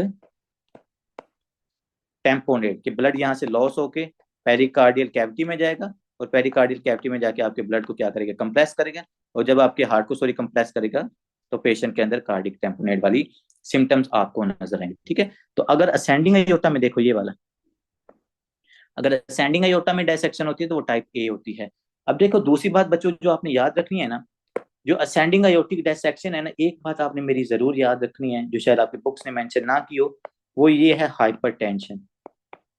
अगर कोई बंदा पूछता है ना कि यार पेशेंट को हाइपरटेंशन और हाइपरटेंशन की वजह से कौन सी डायसेक्शन हो सकती है, तो आपने याद रखना उस पेशेंट के अंदर ये स्टैनफोर्ड टाइप ए डायसेक्शन ज्यादातर होती है स्टैनफोर्ड टाइप ए डायसेक्शन आपको हाइपरटेंशन वाले पेशेंट के अंदर ज्यादातर नजर आती है। ठीक है, दूसरी बात सर, हमें बता भी दें कि जो हमारे पास स्टैनफोर्ड टाइप ए वाला पेशेंट है, अगर इसकी असेंडिंग आयोटा में डायसेक्शन होती है तो हम इस पेशेंट का ट्रीटमेंट कैसे कर सकते हैं? हम इस पेशेंट का ट्रीटमेंट कैसे कर सकते हैं? तो एक चीज आपने जरूर याद रखनी है, मेडिसिन की बुक्स ने भी यही लिखा हुआ है कि अगर असेंडिंग आयोटिक डायसेक्शन होती है ना सर, क्या असेंडिंग, चले आपकी मेडिसिन भी यहाँ पर साथ ही कवर हो रही है, हमने इन्वेस्टिगेशन भी देख ली है, चेस्ट एक्सरे, और मतलब इसके अलावा आप इको भी करवाते हो इस पेशेंट की। वो मेडिसिन ने पता अपनी एडिशनल क्या चीज पढ़नी है, एडिशनल जो बच्चे अभी मेडिसिन पढ़ रहे हैं इनको आइडिया है, हमने वहां पर सिर्फ एडिशनल चीज पढ़नी कि सर आयोटिक डायसेक्शन वाले पेशेंट के अंदर हमने इकोकार्डियोग्राफी भी करवानी, बस ये एक एडिशनल लाइन है, बाकी सारा कुछ आपकी फर्स्ट एड ने ही मेंशन कर दिया। मैं इसलिए तो कहता हूँ भाई फर्स्ट एड पढ़ लो, 70 to 80% मेडिसिन आपकी वैसे यहाँ से कवर हो जाती है। तो ये आपने चीज यहाँ पर याद रखनी है। अगर असेंडिंग आयोटिक डायसेक्शन होगी तो उसका ट्रीटमेंट क्या होता है? असेंडिंग आयोटिक डायसेक्शन, भाई इसका ट्रीटमेंट होता है पहले एंटी इंपल्स थेरेपी है, और जो मेन चीज है वो है सर्जरी। असेंडिंग आयोटिक डायसेक्शन के अंदर आप हमेशा सर्जरी करते होते हो। उसके बड़े सारे रीजंस हैं कि सर यहाँ पर हमारे पास अगर डायसेक्शन होती है उसकी हम सर्जरी क्यों करते हैं। सबसे पहला रीजन तो ये है कि भाई कार्डिक जो हार्ट है ना उसने कॉन्टैक्ट करके जो पहला ब्लड आपके पास प्रेशर क्रिएट करना होता है ना, वो असेंडिंग आयोटा में करना होता है। और अगर असेंडिंग आयोटा के अंदर वीकनेस है या वहां पर कोई थोड़ा बहुत भी डायसेक्शन है तो वो वर्स हो सकती है, इसलिए हमें as early as possible ascending aortic dissection वाले पेशेंट का ट्रीटमेंट करना होता है। हमने उसकी मतलब के सर्जरी करनी है, आपने सर्जिकल रिपेयर आपने यहाँ पर करना है।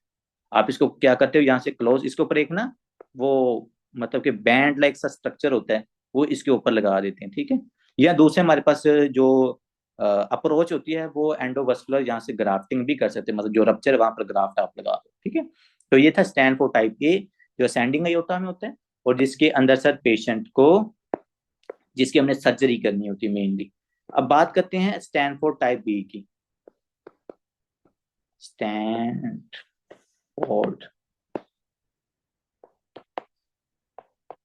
टाइप बी आयोटिक डायसेक्शन, अगर ये डायसेक्शन हमारे पास डिसेंडिंग आयोटा में हो जाए ना, कहां पर हो जाए, अगर डायसेक्शन आपके डिसेंडिंग आयोटा में हो जाए तो डिसेंडिंग आयोटा में डायसेक्शन वाले पेशेंट के साथ आपने क्या करना है, इसका मेडिकल ट्रीटमेंट हम करते होते हैं, मेडिकल ट्रीटमेंट।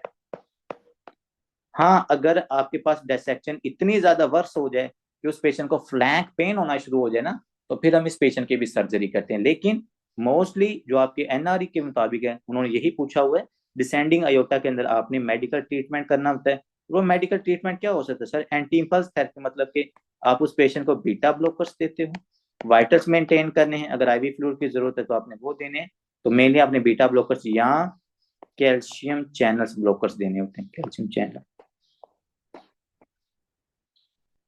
ब्लॉकर्स।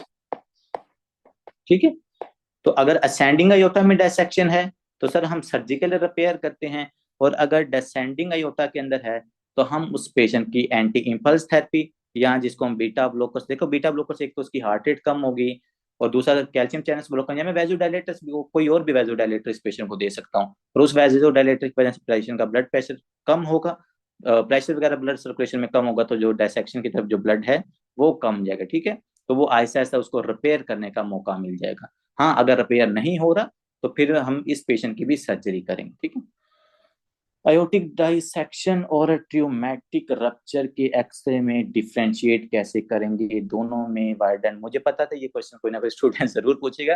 तो मैडम देखें, आपने उस पेशेंट की एक तो उस पेशेंट के वाइटल्स को आपने देखना, मैंने आपको बताया ना, ये देखें यहाँ पर तो आपको मेडिएशन वाइडन नजर आएगा, दोनों में डायसेक्शन में भी नजर आ रहा है, रप्चर में भी आपको नजर आ रहा है। ठीक है, दो तीन चीजें मैं आपको जो क्विक डायग्नोस करने में आपको हेल्प कर सकती हैं ये डायसेक्शन वाली की पेशेंट की, एक तो आपने थोड़ी सी हिस्ट्री देखनी है, पेशेंट आपका हाइपरटेंसिव तो नहीं है, पेशेंट आपका मार्फन सिंड्रोम का तो नहीं है, क्योंकि हमें पता है जो मार्फन सिंड्रोम, टर्नर सिंड्रोम या आपके पास हाइपरटेंसिव पेशेंट उनके अंदर ज्यादा डायसेक्शन हो सकती है। ठीक है, एक होगी हिस्ट्री के बेस के ऊपर। दूसरा आपने क्या करना है, आपने उस पेशेंट का देखना है कि यार इस पेशेंट हमारे पास जो क्लिनिकल में आ रहा है उसका कोई ट्रियोमा तो नहीं हुआ, कोई ब्लंट इंजरी तो नहीं हुई, क्योंकि हमें पता है ट्रोमा या ब्लंट इंजरी के अंदर ज्यादातर रप्चर होता है। तो एक तो क्लिनिकल सिम्टम्स या हिस्ट्री की बेस के ऊपर आपने डिफरेंशिएट करना होता है, क्योंकि एक्सरे के ऊपर तो आपको दोनों को वाइडन मतलब वाइडन मेडिएशन नजर आएंगे।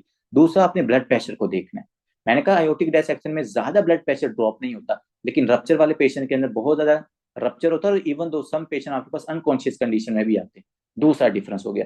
तीसरा आपने ये करना, अगर आपको वाइडन मेडिएशन से आपको आइडिया होगा कि यहाँ तो ये रप्चर है या ये डायसेक्शन है। कुछ आपने चले आपको क्लिनिकल सिम्टम्स की बेस के ऊपर भी, आपको हिस्ट्री की बेस के ऊपर भी पता नहीं चला। नेक्स्ट आप कराओगे आयोटिक डायसेक्शन, और सॉरी इकोकार्डियोग्राफी। फिर इकोकार्डियोग्राफी आपको दिखाएगी कि हाँ भाई कहाँ पर पेशेंट के अंदर रप्चर हुआ है, पेशेंट के कौन कौन से ल्यूमर्स इन्वॉल्व हुए हैं, उसके ऊपर आपको हर चीज वहां पर इजीली क्लियरली आपको वो चीजें नजर आ जाएंगी। ठीक है। दूसरे नंबर पर आप क्या करवा सकते हैं, ये क्या है पेशेंट का, इधर सीटी स्कैन पड़ा हुआ था, ये देखो पेशेंट का सीटी स्कैन करवा लो। सीटी स्कैन के ऊपर क्या नजर आ रहा है, फाल्स ल्यूमर नजर आ रहे हैं ना, पेशेंट के 2 ल्यूमर्स नजर आ रहे हैं। इसका मतलब है ये डायसेक्शन है। और अगर ये रप्चर होता तो आपको एक ल्यूमर था और उसमें से ब्लड आपको बाहर की तरफ जाता हुआ नजर आना था। ठीक है। तो ये हम फिर नेक्स्ट अप्रोच की तरफ जाते। जी जी, डॉपलर अल्ट्रासाउंड भी वही है, इकोकार्डियोग्राफी जो आप इसके लिए यूज करते हो ना हार्ट के लिए, उसके लिए हम इकोकार्डियोग्राफी का वर्ड यूज करते हैं जो हार्ट का अल्ट्रासाउंड होता है। तो बिल्कुल उसके अंदर हम ये डाइज ही यूज करते हैं, क्योंकि डाइज नहीं तो आपको एग्जैक्टली बताना होता है कहाँ कहाँ पर रप्चर होता है। ठीक है। तो ये थी टाइप्स, ये हमने क्या कर लिया, इनका ट्रीटमेंट कर लिया। अब आते हैं छोटा सा टॉपिक और डिस्कस कर लेते हैं, थोड़ा सा टाइम है हमारे पास, that is the subclavian steal syndrome. तो इसलिए तो मैडम जो हम मल्टीपल इन्वेस्टिगेशन यूज करते हैं ना, वो इसी वजह से करते हैं, क्योंकि अगर एक इन्वेस्टिगेशन से आपको चीजें क्लैरिफाई नहीं हो रही तो आप नेक्स्ट इन्वेस्टिगेशन की तरफ जाते हो। तो मेडिसिन के अंदर हम कम से कम 4 से 5 इन्वेस्टिगेशन पढ़ते हैं, हाँ भाई ये हमें हेल्प नहीं करी, नेक्स्ट जाओ, नेक्स्ट नहीं करी उससे नेक्स्ट जाओ। ठीक है। लेकिन जो अच्छे डॉक्टर्स होते हैं, जो स्पेशलिस्ट होते हैं, उनको क्लिनिकल सिम्टम्स की बेस के ऊपर ही पता चल जाता है कि हाँ यार इस पेशेंट को क्या हो सकता है। ठीक है। अब नेक्स्ट आते हैं जी सब क्लेवियन स्टील सिंड्रोम। सबसे पहले तो हमें पता है कि सर जो सब क्लेवियन आर्टरी है वो हमारी वो वाली आर्टरी है जो क्या करती है, आपकी ब्लड वेसल को ब्लड सप्लाई करती है। तो आपने ना यहाँ पर इस पेशेंट को पहले एक दफा देखो, ताकि आपको सब क्लेवियन आर्टरी का एटलीस्ट पता तो चले। मैं तो इसलिए डे 1 से लगा हूँ कि यार एओर्टिक आर्च की जो ब्लड वेसल्स हैं ये आपने लोकेशन के साथ याद रखनी है। जैसे ये एओर्टिक आर्च है, इसके लिए मैंने आपको निमोनिक भी बताया हुआ है। कौन सा निमोनिक बताया हुआ सर, ABCS है ना निमोनिक।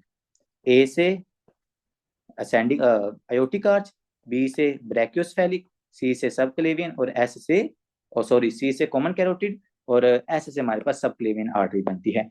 यहाँ पर अगर आप टॉपिक और ये देखो, ये तीसरी ये पहली आ गई ब्रैकियोस्फेलिक, दूसरी हमारे पास ये आ गई कॉमन कैरोटिड, और ये मेरे पास आ गई सबक्लेवियन, और ये लेफ्ट सबक्लेवियन आर्टरी, क्योंकि जो राइट सबक्लेवियन आर्टरी है वो डायरेक्टली आपकी ब्रैकियोस्फेलिक आर्टरी से निकलती होती है।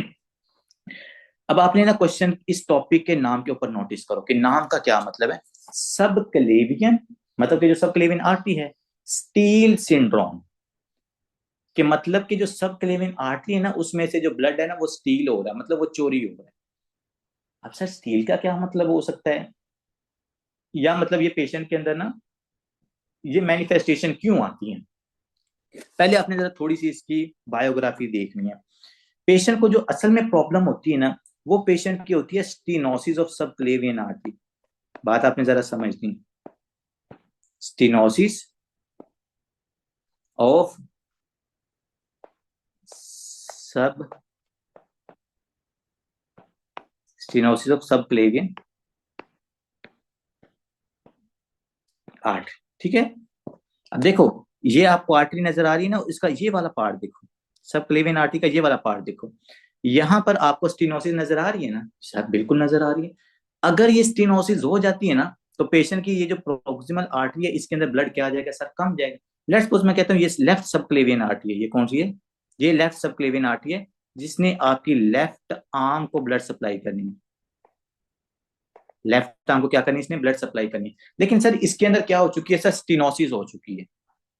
तो अब जब इसमें स्टीनोसिस हो जाएगी ना, तो जो दूसरी सबक्लेवियन आर्टरी ना, अब यहाँ पर देखो ये मेरे पास क्या जा रही है, ये आपकी है, ये वाली नोटिस करो, ये है आपकी दूसरी सबक्लेवियन आर्टरी, मतलब कि right subclavian artery.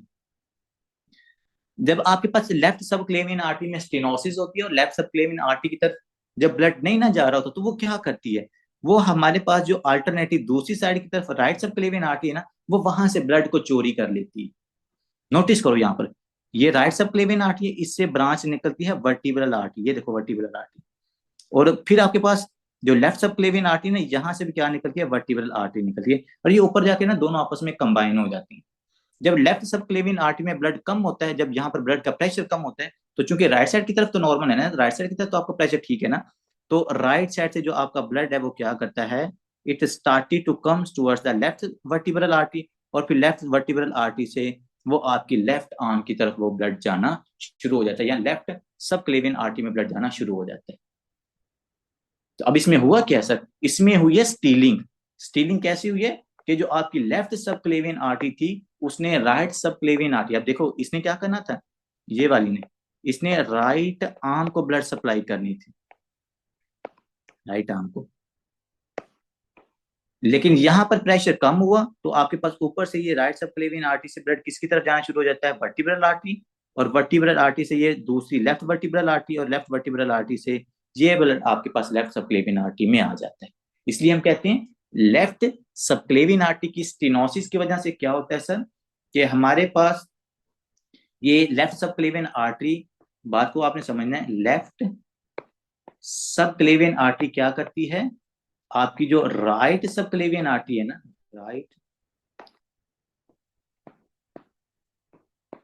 Right subclavian artery, ये उससे क्या कर लेती है सर, ब्लड को स्टील कर लेती है, ब्लड स्टीलिंग।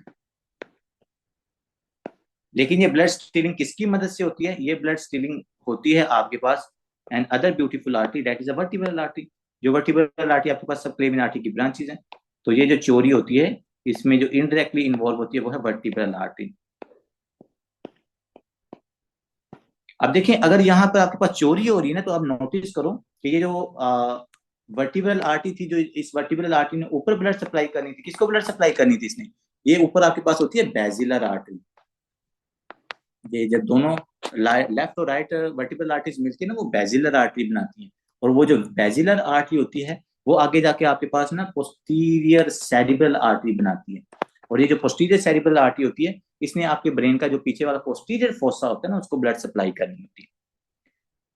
तो अगर हमारे पास ब्लड की स्टीलिंग हो जाए, नोटिस करो कि यहाँ से राइट वर्टिब्रल आर्टरी से लेफ्ट वर्टिब्रल आर्टरी में ब्लड अगर जाएगा, तो ऊपर बेसिलर आर्टरी में कम ब्लड जाएगा, decrease basilar artery blood flow.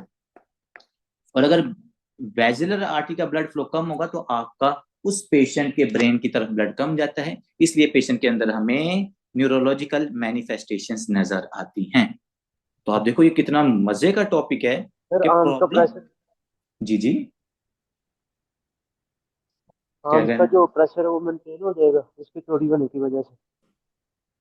जी जी, वो हमारे पास ठीक हो जाता है ये पेशेंट के अंदर, लेकिन सर इतना फिर ठीक नहीं, नहीं मेरी बात सुने डॉक्टर साहब, सुने, वो पेशेंट की किसी हद तक इंप्रूव होता है, लेकिन इतना इंप्रूव नहीं होता। देखें लेट्स सपोज, मैं कह रहा हूँ कि लेफ्ट आर्म को 100 ml ब्लड चाहिए था, अब पेशेंट ने एक्सरसाइज की है, और एक्सरसाइज में उसको 200 ml ब्लड, क्योंकि आपको पता है एक्सरसाइज में ब्लड की डिमांड बढ़ जाती है, जब 200 ml ब्लड उसको चाहिए था ना, तो उसने क्या किया कि कुछ 50 ml ब्लड ना ये वाली जहां से ले लिया, राइट वर्टिब्रल आर्टरी से 50 ml ब्लड ले लिया। अब कुछ ना कुछ यहाँ स्टेनोसिस से ब्लड जाएगा, 50 ml उसने वो ले लिया, लेकिन स्टिल क्या मिल रहा है इसको, टोटल 150 मिल रहा है, 200 इसको स्टिल भी पूरा नहीं मिल रहा। तो इसलिए हमें पेशेंट के अंदर स्टिल सिम्टम्स नजर आती हैं, लेकिन ये सिम्टम कब नजर आती हैं, जब वो एक्सरसाइज करते हैं, क्योंकि एक्सरसाइज में जो ब्लड की डिमांड है ना, वो बढ़ जाती होती है पेशेंट की। जैसे हमने स्टेबल एंजाइना में पढ़ा है ना, स्टेबल एंजाइना में पेशेंट के अंदर जो ब्लड वेसल होती है उसकी ओक्लोजन हो जाती है, पेशेंट का 70% ब्लड की जो ब्लड वेसल की ओक्लोजन है वो हो जाती है, 30% ब्लड जा रहा होता है, लेकिन उसको रेस्ट में सिम्टम्स नहीं आती। इस पेशेंट को भी रेस्ट में सिम्टम नहीं आती, क्योंकि जो रेस्ट के अंदर जो उसकी थोड़ी बहुत डिमांड है, वो यहाँ से स्टीनोसिस से भी पूरी हो रही है। इस पेशेंट को सिम्टम्स कब आते हैं सर, इसको सिम्टम तब आएंगे जब ये एक्सरसाइज करेगा, इसकी लेफ्ट आर्म की जो डिमांड है जब वो बढ़ेगी, जब वो लेफ्ट आर्म की डिमांड बढ़ती है, तो वो कुछ ना कुछ यहाँ से राइट साइड से चोरी करता है, लेकिन स्टिल उसकी जो डिमांड होती है ना, वो फुलफिल नहीं हो रही। तो एक तो इसको लेफ्ट आर्म की मतलब सिम्टम्स आ रही होंगी, दूसरा जो इसके ब्रेन की तरफ ब्लड जा रहा है वो भी कम जा रहा होता है, तो लेफ्ट आर्म की भी सेम सिम्टम सर, आएंगी, इसको न्यूरोलॉजिकल सिम्टम्स भी आएंगी। जी जी, जैसे अगर डिसेंडिंग अयोटा में वो डिसेक्शन हो जाए तो वहां पे भी लेफ्ट सबक्लेवियन आर्टरी में ब्लड फ्लो कम हो जाता है, तो वो जी वहां पे जी, भी राइट से ही वो थोड़ा ब्लड लेते हैं। ब्रदर जो हमारे पास डायसेक्शन होती है ना, वो डायसेक्शन तो क्रॉस कर गया ना, यहाँ पे नोटिस करो, ये है आपके पास सब क्लेवियन आर्टरी, ठीक है, और ये हमारे पास जो डायसेक्शन है ये इससे आगे वाले पोर्शन के अंदर हो रही है, ठीक है। तो इससे जो पीछे वाले होते हैं ना, उनके अंदर कोई इतनी सिम्टम्स नहीं आती। सिम्टम आएगी क्योंकि यहाँ से जो आगे ब्लड जाना है ना, वो आगे ब्लड कम जा रहा होगा, पीछे ब्लड हमारे पास ठीक होता है। उससे मैनिफेस्टेशन से, पैथोलॉजी स्ट्रक्चर से जो आगे वाले एरियाज होंगे ना, उनको ब्लड कम मिलेगा, पीछे ब्लड आपके पास ठीक होता है, ठीक है। तो यहाँ पर आपने क्या सीखा सर, हमारे पास पेशेंट में लेफ्ट सबक्लेवियन आर्टरी में स्टेनोसिस हुई है, और स्टेनोसिस की वजह से उस पेशेंट के लेफ्ट आर्म में कम ब्लड जा रहा है, लेकिन रेस्ट में उसको कोई सिम्टम नहीं आती क्योंकि उसकी ब्लड की डिमांड कम होती है। अब जैसे ये बंदा एक्सरसाइज करता है ना, तो इसकी लेफ्ट आर्म की जो डिमांड है वो ज्यादा हो जाती है, लेकिन ये स्टेनोसिस वो डिमांड पूरी नहीं करती। तो फिर उस टाइम पे क्या होता है कि जो लेफ्ट वर्टिब्रल आर्टरी है वो क्या करती है, वो राइट वर्टिब्रल आर्टरी से ब्लड को चोरी करती है।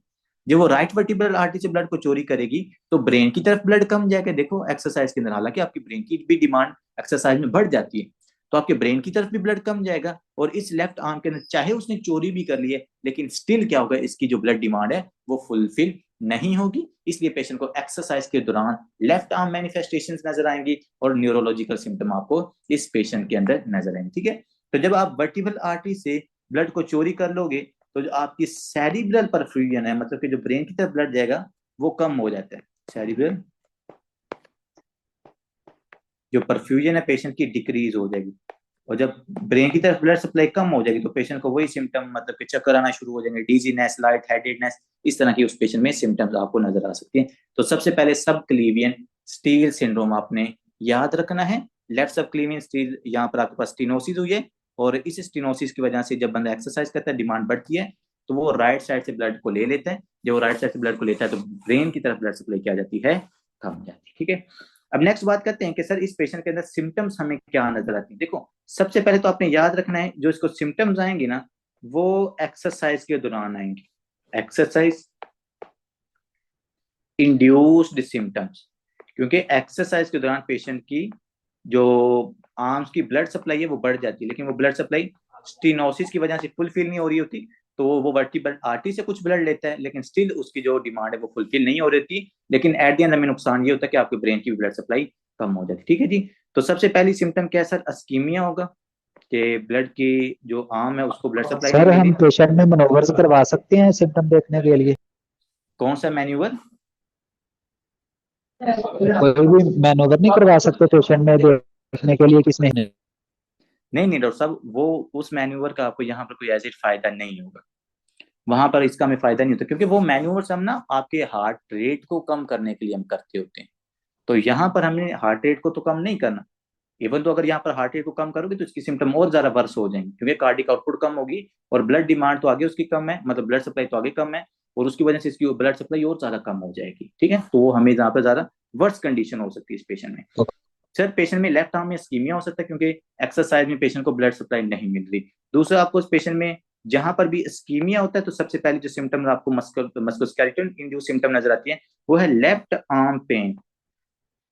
लेफ्ट आर्म पेन, जैसे मैंने पढ़ा था ना पेरिफेरल आर्टरी डिजीज में भी क्या होता है कि जब आपके पास फीमोरल आर्टरी में ऑब्स्ट्रक्शन होती है, तो आर्म्स के जब वो बंदा चलता है तो उसकी लेग्स के अंदर आपको पेन नजर आती है, क्योंकि जब वो वॉक करता है तो उसकी डिमांड बढ़ जाती है, लेकिन ओक्लूजन की वजह से डिमांड फुलफिल नहीं हो रही। सेम केस यहाँ पर भी है कि हमें जब वो बंदा एक्सरसाइज करता है, वो कहता है यार मेरे यहाँ पर लेफ्ट आर्म में बड़ा दर्द हो रहा है, तो उसका एक रीजन ये, लेकिन मैं जब रेस्ट में जाता हूँ तो ये बिल्कुल ठीक हो जाता है। तो उसका रीजन क्या होता है, मे बी पेशेंट के अंदर सबक्लेवियन स्टील सिंड्रोम हो सकता है, ठीक है।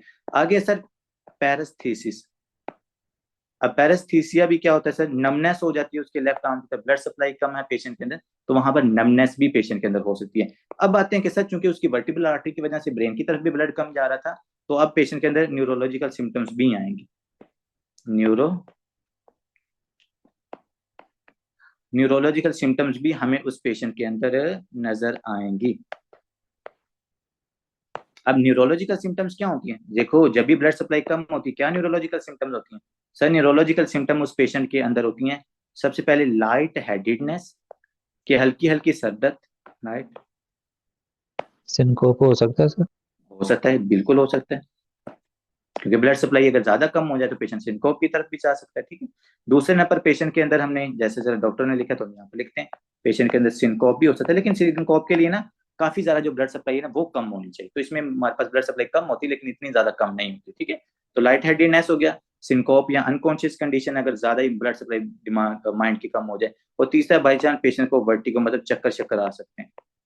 तो ये तो आपने अक्सर देखा हो, जब हमें डिहाइड्रेशन भी हो जाती है तो पेशेंट को वर्टिगो होता है, चक्कर आना शुरू हो जाते हैं। उसका रीजन क्या होता है कि ब्लड की सप्लाई जो ब्रेन की तरफ है वो कम है या ब्लड वॉल्यूम आपका कम होता है, ठीक है।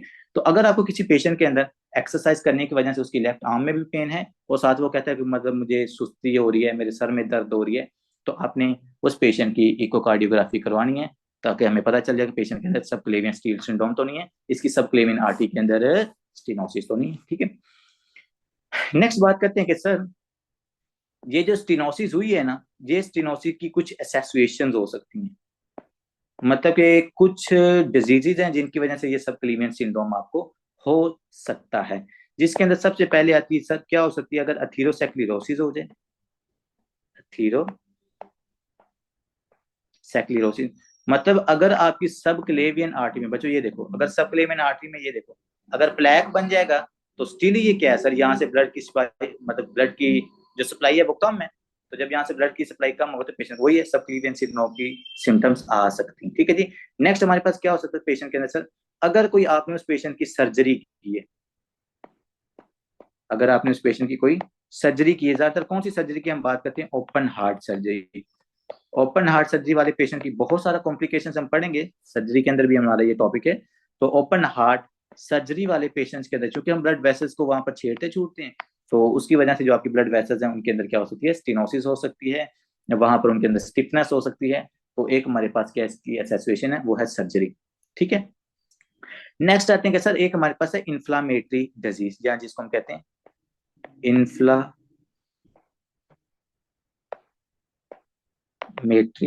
डिजीज, जो आपकी जनरल पैथो का बड़ा मजे का टॉपिक, आई थिंक पहला या दूसरा टॉपिक ही वो वाला इन्फ्लामेटरी डिजीज, ठीक है, जिसमें ब्लडी टेकायासु है, उसके बाद में आर्थराइटिस वाला है, वेजिनल डिजीज है, वो सारी इंशाल्लाह हम डिस्कस करेंगे।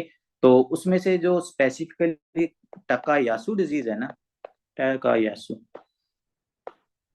जो एक आपके पास इन्फ्लामेटरी डिजीज है, इस इन्फ्लामेटरी डिजीज में क्या होता है कि जो आपकी ब्लड वेसल है इसमें इन्फ्लामेशन हो जाती है। देखो अगर ये ब्लड वेसल है, अगर इस ब्लड वेसल के अंदर ये इन्फ्लामेशन हो जाती है, तो इन्फ्लामेशन की वजह से भी जो इसका ब्लड का फ्लो है वो क्या हो जाएगा, कम हो जाएगा, और इसको फिर क्या करनी पड़ेगी, इसको चोरी करनी पड़ेगी राइट वर्टिब्रल आर्टरी से, ठीक है जी। तो ये चीज आपने यहाँ पर याद रखनी है, डेट इज द इन्फ्लामेशन। तो अगर कोई पेशेंट टकायासु डिजीज का है, या अगर किसी ओपन हार्ट सर्जरी हुई है, या अगर किसी पेशेंट में एथेरोस्क्लेरोसिस बार बार हुई है, उस पेशेंट के अंदर सब क्लेवियन स्टील सिंड्रोम आपको नजर आ सकता है, ठीक है बच्चों। तो ये थे हमारे आज के topics, hope so it make sense, आप लोगों ने एंजॉय किया होगा, आपको काफी सारी चीजें सर समझ काइंडली गई। रोजाना के नोट्स हैं ना वो लाजमी सेंड कर दिया करें, और ये जो कल आपने टॉपिक पढ़ाया और जो आज आपने टॉपिक पढ़ाया इनके रिलेटेड एमसीक्यूज लाजमी सेंड कीजिएगा ग्रुप में। चलें डॉक्टर साहब, डन हो गया जी, डन हो गया, ओके जी, सर अल्लाह हाफ़िज़। Thank you sir. सर ये ट्रोमेटिक एओर्टिक रप्चर के सिम्टम्स सिखाइएगा सर। किसके किसके डॉक्टर साहब, ये ट्रोमेटिक एओर्टिक रप्चर के सिम्टम्स बस दिखा दें। रप्चर, एक मिनट मैं अभी आ गया, डायसेक्शन है, ओके सर जी, खुदा हाफिज। ओके जी, अल्लाह हाफिज, अल्लाह हाफिज। रप्चर है, सिम्टम इसके हमने कहाँ लिखे थे, हाँ ये सिम्टम लिखे हुए हैं, ये वाला शार्प चेस्ट पेन हो सकती है, बीपी ड्रॉप हो सकता है, डायफोर्सिस वगैरह पेशेंट के अंदर आपको नजर आता है।